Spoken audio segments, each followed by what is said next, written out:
Hey, what is up guys? It's your boy Speed here, and today we're going to be talking about 5 heroes. I just kind of want to discuss, break down 5 heroes I think are pretty underlooked right now. I'll be getting into items a little bit as well, but basically I've been watching a bunch of pubs, following the trends, and I'm like, it's been a while since I made a video where I talk about just heroes that people can be playing in pubs when they aren't, right? When they probably should be.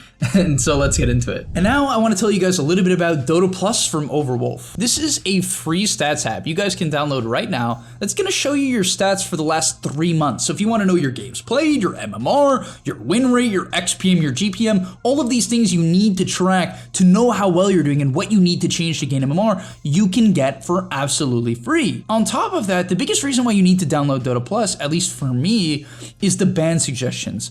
Basically, it tells you what the enemy team is good at. It tells you their best heroes, what they've been winning with. You just ban it. You might be wondering why your good heroes, why your best heroes keep getting banned. It's because of Dota Plus. The enemy team is using it and banning out your best heroes. So go download Dota Plus right now, and I'll see you guys there. All right, so let's start off with a carry hero and start with Clinkz. Clinkz right now is one of my favorite carries in the game.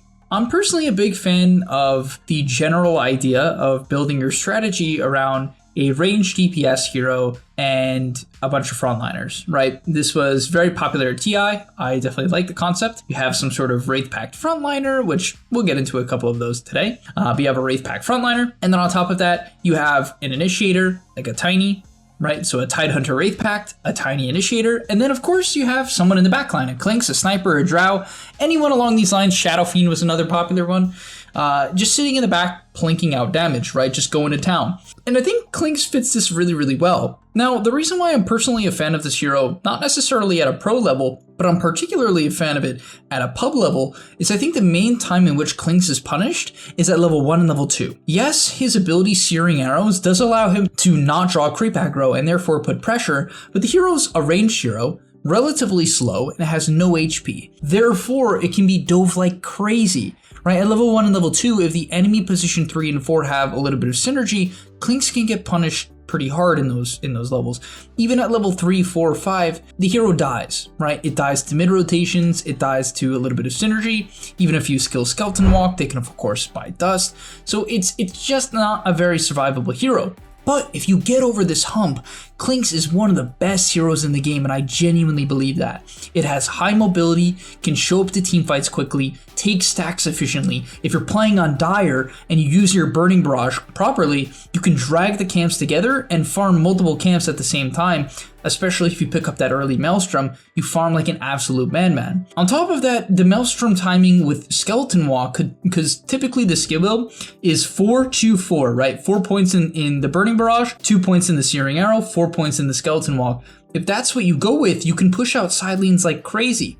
And most heroes can't really do that. If you're playing something like Medusa, you can only do that when you have Manta, but we're talking later into the game then, right? Unless you rush the item. But let's say the average Manta timing for your typical player after buying Dragonlance is around 18-19 minutes. That's pretty standard for your average player, right? The Clinkz with the Maelstrom can be pushing out waves way better than that throughout the entirety of the game, starting from minute 11, 12 with that Maelstrom, and then to the end of the game, you can use that Skeleton Walk to move around and split push if the game is hard. And if the game is good, an early Gleipnir on this hero is absolutely disgusting. The amount of damage the Gleipnir Burning Barrage combo does on Clinkz always blows me away. And the last thing I'd like to note is this hero's talents. So in particular, what's crazy to me about Clinkz is that all of his talents are pretty good, except for level 10. At level 10, he has 20 Searing Arrows damage, or a 3 Skeleton Walk cooldown. Usually you're gonna eventually take the Skeleton Walk cooldown, just so you can move around the map, go from camp to camp, kite out in team fights.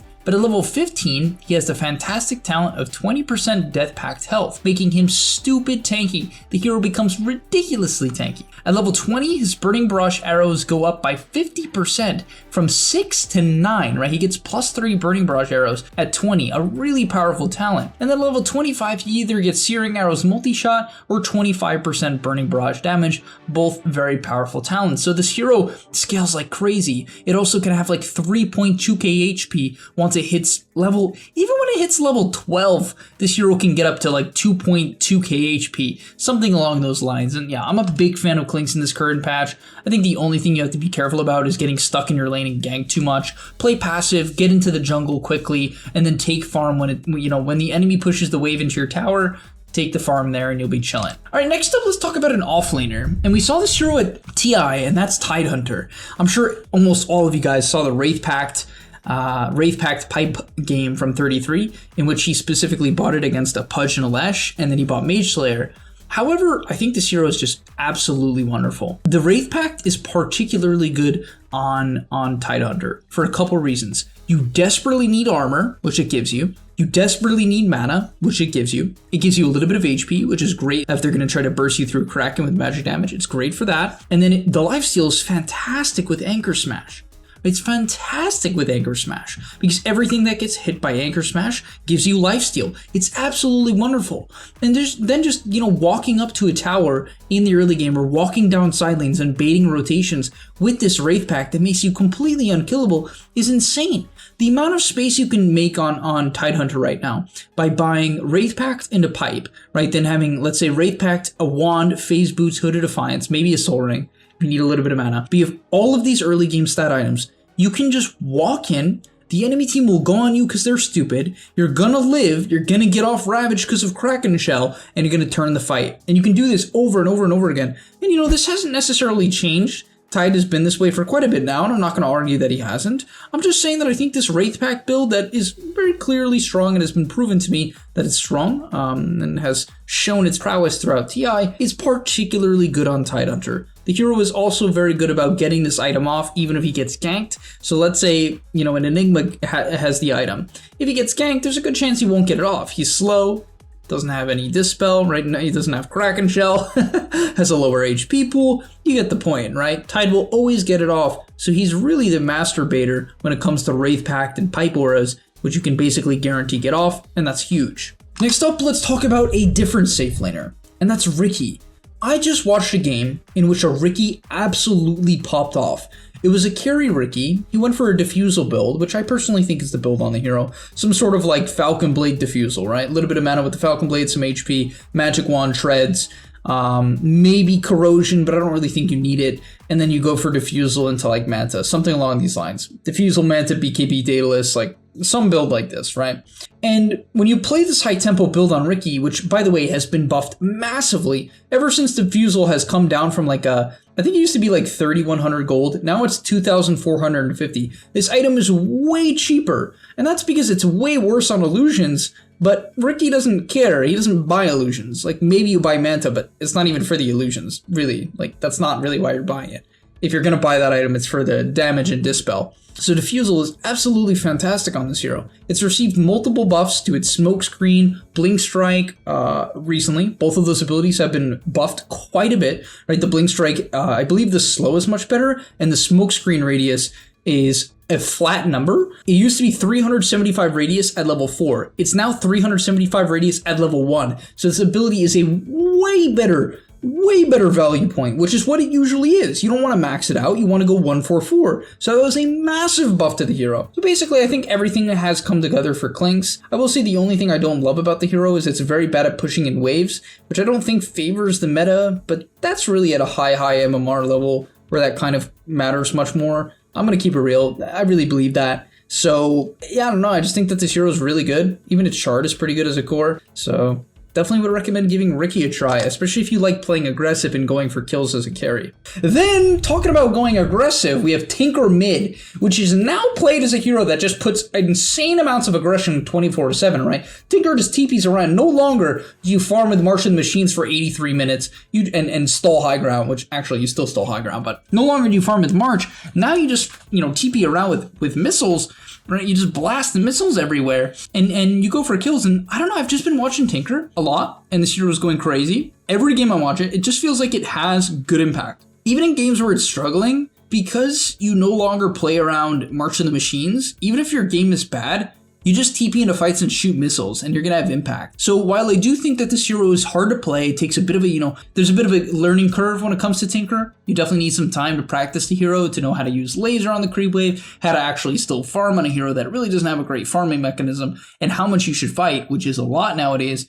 It's definitely a difficult hero, but the reality is in pubs, people always go high ground way too early. No matter what the game is, the enemy team is gonna go high ground before they're actually ready. Even if they do it at the right time, they're gonna overextend and probably dive your tier 4s, and like the best hero in the game to punish that is Tinker, and I think it really favors this hero in pubs because of that. And then finally, this is a personal favorite of mine. It's a build I've tried a few times now. It does feel, I don't think it's like the most broken thing in the world, but I think it's quite powerful and has a lot of potential. And that's Furion with Wraith Pact, or Nature's Prophet with Wraith Pact. Obviously, this item is a very popular offlaner item, but it's good with Furion for a couple reasons. The hero is naturally pretty tanky, right? It farms very quickly, so it can buy a very early Wraith Pact, right? It can get the item extremely early, and it can TP anywhere with the item, right? It can get into the fight deep, TP in with a Wraith Pact, and you can have a lot of impact that way, right? Wrath of Nature Wraith Pact is so much impact in the early game fights, right? That's all you really have to do. It wins its lane. This hero is an extremely good laner. Ever since they removed the shard, but then in return, in a following patch, they lowered his base attack time, which has made the hero better scaling, but also just a better laner. Like, Furion auto attacks so fast in the lane. He always has, because he has incredible base stats, but it's even better now. And so you're a great laner in this current meta. I think you lane well with Tiny, Marcy, Tusk, some of the top meta heroes. Even something like, even if it's a range hero, it's totally fine. Like Mirana Furion, completely fine. Right? I really think those drafts are completely fine to play around. But yeah, as I was saying, like the Furion Wraith Pact and then going like Wraith Pact Pipe on Furion, I think is extremely legit. It's good on all uni heroes right now. I'll keep it real. I just think that if you're interested in a fun one that's a little bit different and is definitely underlooked right now, then Nature's Prophet is a great one. Right, he's a great one. And then my personal favorite thing you can do with this hero that is also underlooked and underused is, I'm sure some of you guys have seen the Brood tactic, where you can send the spiders all across the map to give vision. Furion's even better at this. And the reason why is the treants they're not faster, and they definitely don't give like less gold by any means. However, when you get your level 10 talent, which is Nature's Call cooldown reduction, I personally like taking it. I think it feels better in the mid game, to me at least. And then you take +5 treants summoned at level 15. When you do that, you get 10 treants. You can send these things across the entire map. They give, I think it's 8 gold each. Even if they all die, it's 2 CS. That's it. That's it. That is literally it. You can send them absolutely everywhere, scout the entire map, and then TP in with auras. And that's all you got to do, and you're going to have good impact. And you should have a pretty good lane, because the hero is a great laner, as long as you spam treants properly. But yeah, that's all for today's video. Hopefully you guys enjoyed. Hopefully you're inspired to play some of these heroes. I definitely would recommend Clinkz and Tide in particular. That's why I wanted to start with them. But I'll see you in the next one, and I'm out. Peace! And that's all, but remember, before you leave, before you tune out, subscribe to the GameLeap website, where we are going to help you get to the next rank. If you're stuck, click the link down below, and I'm out. Peace.